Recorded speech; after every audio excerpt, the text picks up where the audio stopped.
Hey, fellow candle makers! Are you still wondering which wax melter fits you best?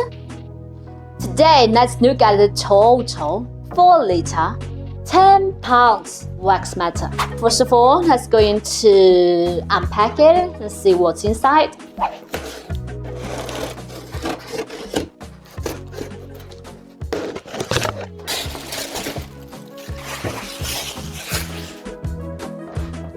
And then let's see what's else inside.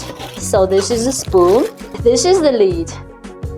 10-week century wick stickers. 100 wicks for you. This is the menu or step-by-step guide for you. Let's just put this accessories away because we won't use it in the short time here. We're going to measure the dimension of this machine. I got the ruler here. It's 22 centimeter.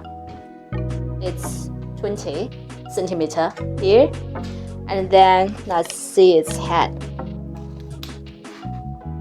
25 to 26 centimeter. Okay, well, let's look at the inside of this wax melter.